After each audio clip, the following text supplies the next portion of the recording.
సరే. ప్రేమ, నమ్మకం, కనికరం గల తండ్రి యేసుక్రీస్తు ప్రభువా, ఈ సమయములో నీ వాక్యం ద్వారా మా అందరితో మాట్లాడమని, మా అందరితోనూ మాతో మాట్లాడమని, నీ వాక్యం వింటున్న మాకు దీవెన అనుగ్రహించుమని యేసు నామమును బట్టి ప్రార్థిస్తున్నాం తండ్రి. ఆమేన్. అయితే అపొస్తల కార్యములు 3వ అధ్యాయములో ఏం రాయబడి ఉంటుందంటే, మరి అక్కడ ఇంచుమించు 3 గంటల సమయములో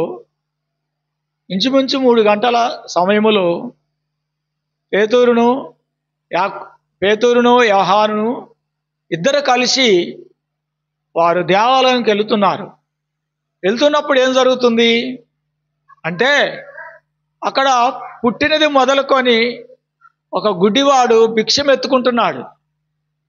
ఎవరైనా ఏమైనా ఇస్తారేమో అని అతడు భిక్షం ఎత్తుకుంటున్నాడు. హల్లెలూయా, హల్లెలూయా, హల్లెలూయా. కాబట్టి ఇక్కడ ఏం చేస్తున్నా అంటే, ఆ భిక్షం ఎత్తుకునే వ్యక్తి వారి దగ్గర ఏమైనా పైసలు దొరుకుతాయని ఆలోచిస్తుండు. అయితే వారు చూశారు. 3వ వచనం మనం చూసినప్పుడు, 4వ వచనం మనం చూసినప్పుడు అక్కడ ఏముందంటే, అక్కడ పేతురు యోహాను వారు చెప్తున్నారు, ఎండి బంగారములు నా యొద్ద లేవు, కానీ నాకు కలిగినదేని నీకు ఇచ్చుచున్నాను. అది ఏంటి అంటే, నజరేయుడైన యేసుక్రీస్తు నామములో లేచి నడువమని వానితో సెలవిచ్చెను. హల్లెలూయా.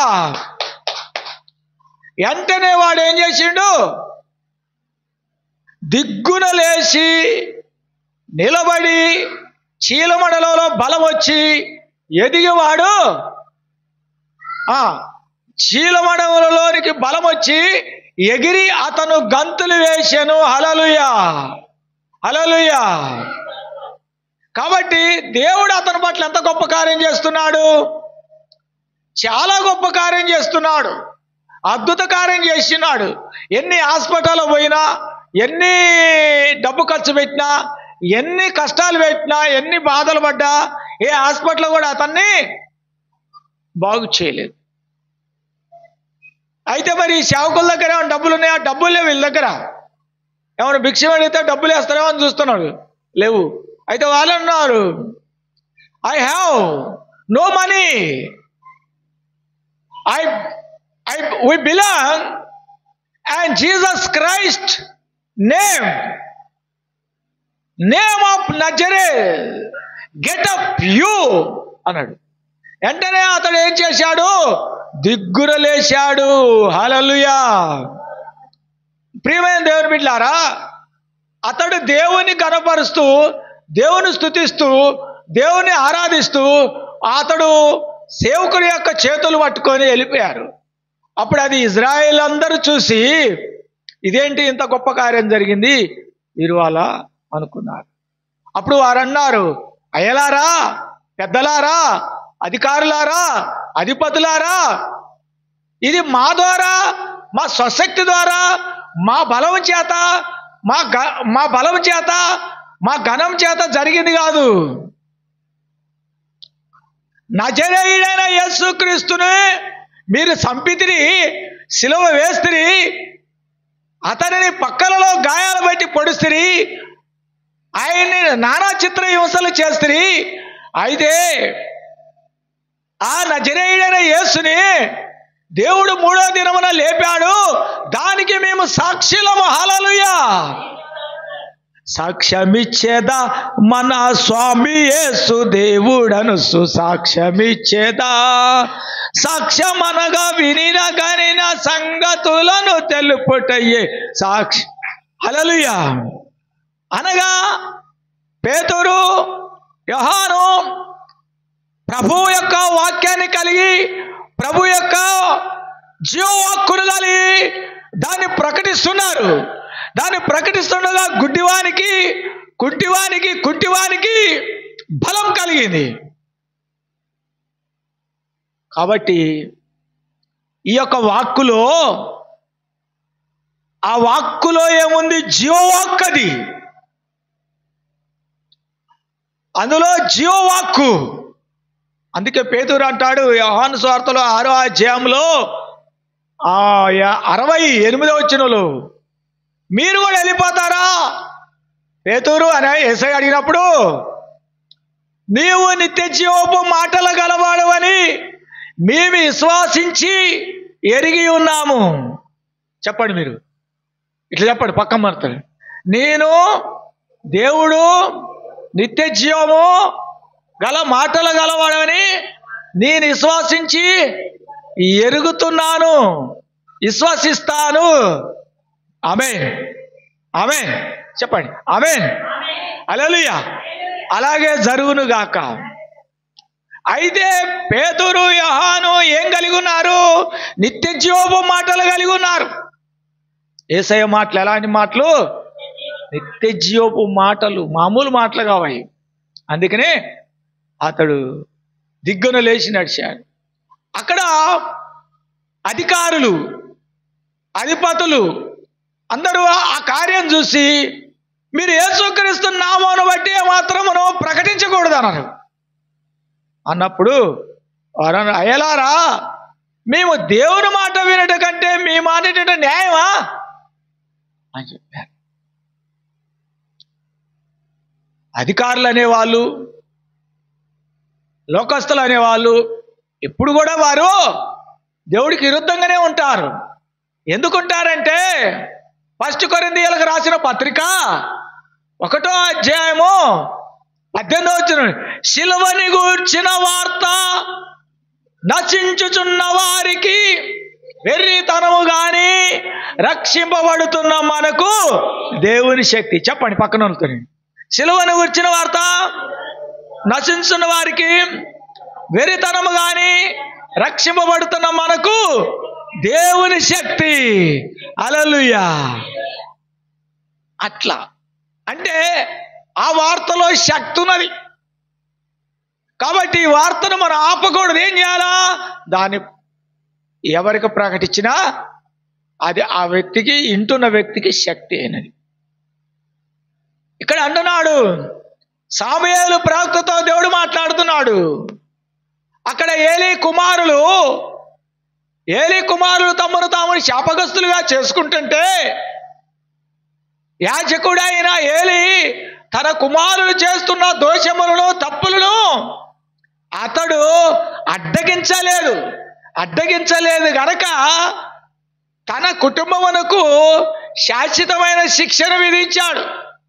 అలానే క్రైస్తవ బిడ్డలారా, అలాగనే దేవుని బిడ్డలారా, క్రైస్తవ తల్లులారా, క్రైస్తవ తండ్రులారా, మీరు కూడా మీ పిల్లలు చేస్తున్న ప్రతి తప్పుని, ప్రతి ఆటంకమును గద్దించండి, ఆటంకపరచండి. మీ పిల్లల యొక్క తప్పులను మీరు ఆటంకపరిస్తే, వారి తప్పులను మీరు సరిచేయగలిగితే, వారి తప్పులను మీరు దిద్దగలిగితే వారు మంచివారు అవుతారు.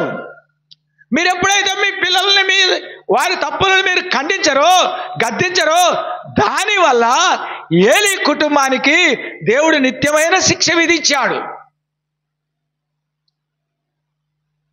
దేవుడు ఎవరిని కూడా వదిలిపెట్టడు. అటు ఏలీ దేవుడి సేవకుడైనంత మాత్రాల దేవుడు ఆయన వదిలిపెట్టలేదు. ఒకటి. రెండవది ఏంటంటే, ప్రియమైన బిడ్డలారా, అక్కడ ఐగుప్తీయులు వాళ్ళు దేవునికి విరుద్ధంగా ఉన్నా దేవుడు ఐగుప్తులను వదిలిపెట్టలేదు. ఎర్ర సముద్రంలో వాళ్ళని పనిష్మెంట్ ఇచ్చేసాడు. అట్లానే మోషే మీద ఇజ్రాయేలును చనుక్కొని సంఖ్యాకాండములో 16వ అధ్యాయం 30వ వచనంలో సనిగినప్పుడు భూకంపం వచ్చి భూమి నెర విడిచి వారిని భూమి మింగేసింది. ఇక్కడ అందరికీ కూడా పనిష్మెంట్ ఉన్నది. తప్పు చేసిన ప్రతి వ్యక్తికి పనిష్మెంట్ ఉన్నది. అందుకనే తప్పు చేయకూడదని పక్కలో చెప్పండి. మీరు చెప్పుకోండి ఒకరికొకరు, తప్పు చేయకూడదని నీ బిడ్డలకో చెప్పుకోండి ఒకరికొకరు. తప్పు చేయకూడదని నీ బిడ్డలకు చెప్పు, నీ కొడుకులకు చెప్పు, నీ కుటుంబానికి చెప్పు. అలలు చెప్పుకున్నారా? పక్కలకి చెప్పుకోండి. అట్లానే దేవుడు ఏం కోరుతున్నాడు? ఎవరైనా, వాళ్ళు అవుట్ సైడ్లో ఉన్న వాళ్ళైనా, వాళ్ళు దేవుడు అంటే తెలవని వాళ్ళైనా తప్పు చేయొద్దు అంటుండు. వాళ్ళు దేవుని నమ్ముకున్న వాళ్ళైనా తప్పు చేయొద్దు అంటున్నాడు. కాబట్టి తప్పు అంటే ఏంటి? నువ్వు దైవ గ్రంథం చదవకపోతే తప్పే, పాపమే. నువ్వు ప్రార్థనలో 52 ఆదివారాలు నువ్వు చర్చికి రాకపోయినా పాపమే. 52 శుక్రవారాలు శిలువ ధ్యానం చేయకపోయినా పాపమే. శిలువని గూర్చిన వార్తలో నశించుతున్న వారికి వెరితనం కానీ రక్షింపబడుతున్న మనకు దేవుని శక్తి. అందుకనే 52 శుక్రవారాలు మనం దైవ సన్నిధికి వెళ్ళిపోతే దేవుని శక్తిని మనం పొందుకుంటాం. 52 ఆదివారాలు దేవుని ఆరాధిస్తే మనం ఆత్మతో నింపబడతాం. దేవుడు మనం మేలును కోరేవాడై ఉన్నాడు. హల్లెలూయా. కాబట్టి ప్రియమైన దేవుని బిడ్డలారా, అక్కడ అంటున్నాడు ఆయన, మరి అక్కడ అన్నాడు, సమూయేలు సమూయేలు సమూయేలు అని. సమూయేలు నిద్రపోతుంటే సమూయేలు పిలుస్తున్నాడు. The called Samuel, the God called and Samuel. సమూయేలు ఏది దాసకొక్కకుండా సమూయేలు అంతా ఏలీకి సెలవిచ్చాడు. ఇప్పుడు దేవుని శిక్షను ప్రకటిస్తున్నాడు ఏలీ. సమూయేలు దేవుని శిక్షను ప్రకటిస్తున్నాడు కనుక మరి ఏలీ కుటుంబానికి అది నచ్చుదా? నచ్చదు. ఎంతసేపు ఏం కావాలా విశ్వాసులకి? ఎన్ని తప్పులను చేయని దేవుడు మిమ్మల్ని దీవించును గాక అంటే చాలు. దేవుడు మిమ్మల్ని ఆశీర్వదించును గాక, వాళ్ళే తప్పన చేయని. అట్లా కాదు ప్రియమైన బిడ్డలారా. ఖండించుము, గద్దించుము, బుద్ధి చెప్పుము.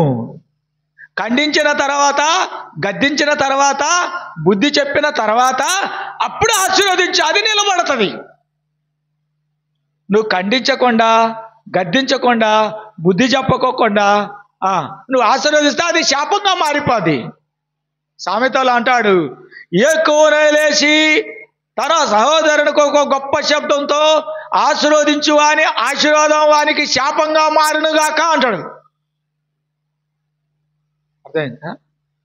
కాబట్టి ప్రియమైన దేవుని బిడ్డలారా, మరి పేతురు అన్నాడు, ఐ హ్యావ్ ఏ మనీ,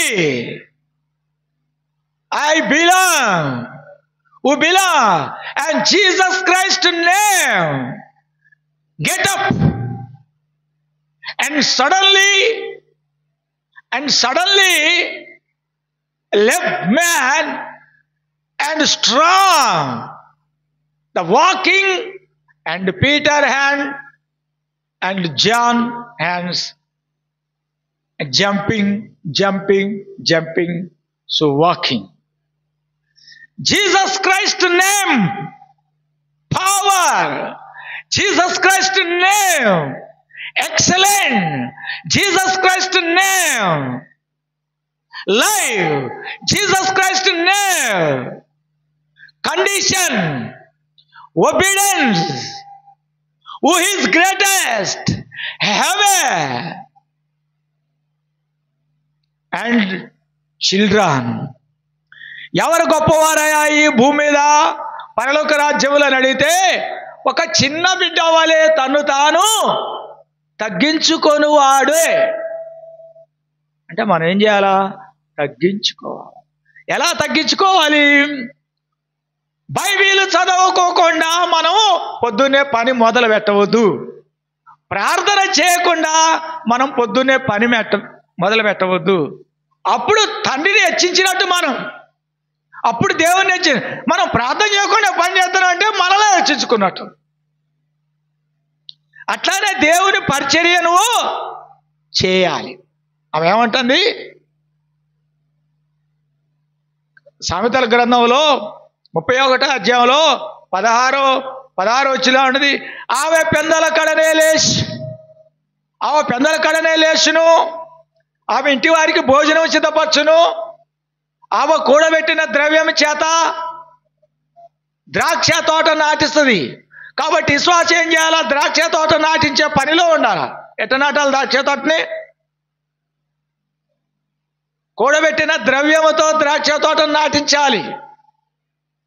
అలాగనే యేసయ్య నా తండ్రి చిత్తము నెరవేర్చుటయు యోహాను శుభవార్తలో అంటున్నాడు. నా తండ్రి చిత్తము నెరవేర్చుటయు ఆయన పని తుదముట్టించు నాకు ఆహారమైనది. Jesus Christ replied, my food, finish the work. నా తండ్రి చిత్తము నెరవేరిస్తే, ఆయన పని తుదముట్టిస్తే అది నాకు ఆహారం అంటున్నాడు. కాబట్టి దేవుని యొక్క స్వభావం ఏంటి అంటే నశించిపోతున్న వారి కొరకు తన రక్తమును కారవటం. విశ్వాసికి ఉండాల్సిన స్వభావం ఏంటంటే నశించిపోతున్న రక్షణ లేని బిడ్డల కొరకు వారి డబ్బును ఖర్చు పెట్టాలి. తర్వాత ఆ డబ్బుని పవిత్రమైన పరిచర్య కొరకు ఖర్చు పెడుతూ దేవుని ద్రాక్ష తోటను నాటాలి. ఇది బాధ్యతతో మనం చేయాలి.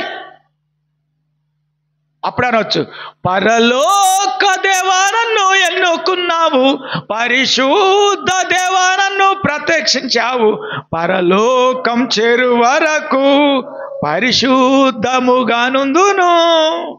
కాబట్టి పరిశుద్ధముగా ఉండాలి. పరిశుద్ధంగా ఉండటం అంటే ఏంటి? ఆయన మాటకు విధేయులుగా ఉండటమే పరిశుద్ధత.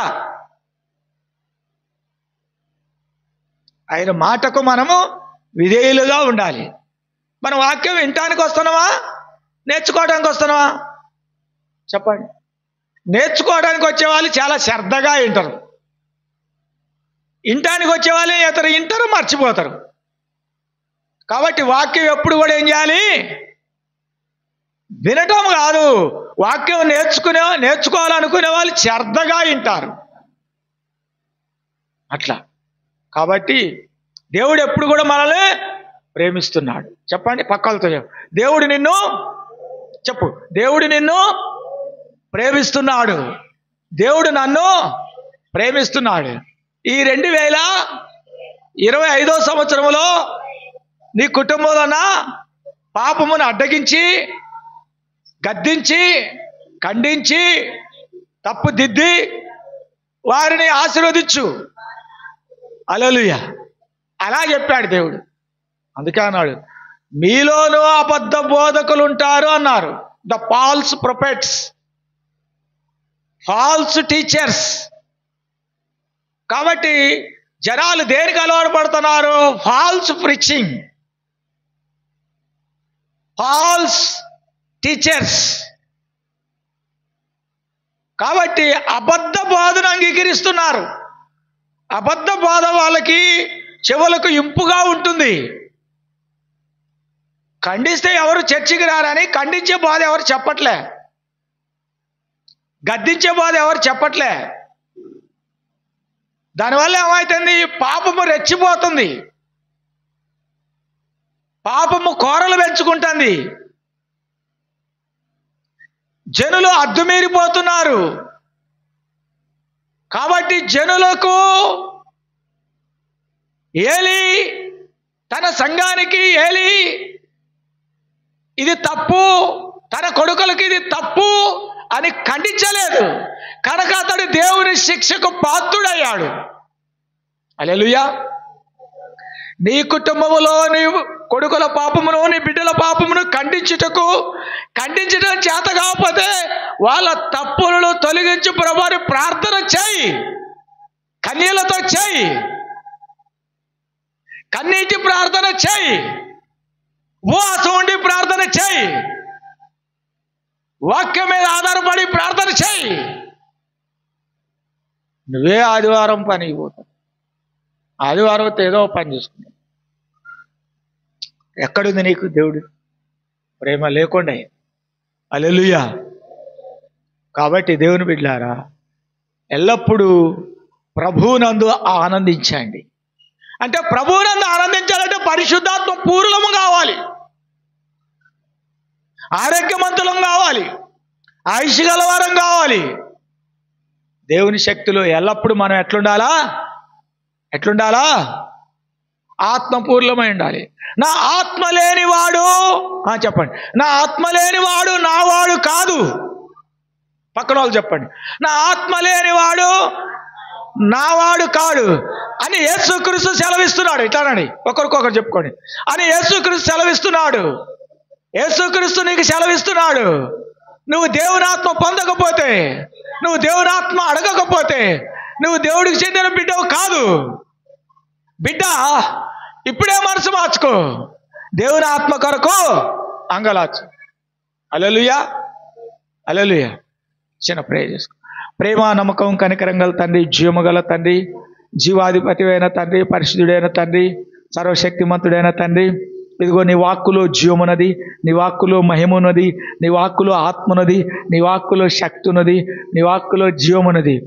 ప్రతి అబద్ధమును ఖండించి, ప్రతి దోషమును ఖండించి, ప్రతి పాపమును తొలగించే నీ కలవరి రక్తం ద్వారా ప్రతి బిడ్డను ముట్టండి ఆయన. ప్రతి రోగమును ముట్టండి. కిడ్నీ జబ్బులను, గుండె జబ్బులను, బీపీలను, షుగర్లను, ప్రతి విధమైన క్యాన్సర్లు, ప్రతి విధమైన బ్రెయిన్ క్యాన్సర్ను, ప్రతి విధమైన గుండె జబ్బులను, ప్రతి విధమైన కిడ్నీ ప్రాబ్లమును, ప్రతి విధమైన దయ్యపు శక్తులను అన్నిటినీ యేసు నామములో గద్దిస్తున్నా ప్రభా. ఈ కలవరిలో కారుతున్న రక్తములు ప్రతి బిడ్డని స్వస్థం. సిలువను గురించిన వార్తలో నశించు వారికి ఎరితనం కానీ, రక్షింపబడుతున్న మనకు దేవుని శక్తి ప్రభా. ఈ బిడ్డలు దేవుని శక్తిలో నిలబడినట్లు సహాయం చేయండి. దురాత్మ బంధకం నుంచి విడిపించండి, ఆర్థిక పరిస్థితుల నుంచి విడిపించండి, అనారోగ్యం నుంచి విడిపించండి ప్రభా. బ్లడ్ ఇన్ఫెక్షన్ నుంచి విడిపించండి ఆయన. బ్రెయిన్ క్యాన్సర్ నుంచి మీరు స్వస్థపరచండి. ప్రతి విధమైన వ్యాధిని, ప్రతి విధమైన రోగమును, ప్రతి విధమైన బలహీనతను యేసు నామములో గద్దిస్తున్నాను.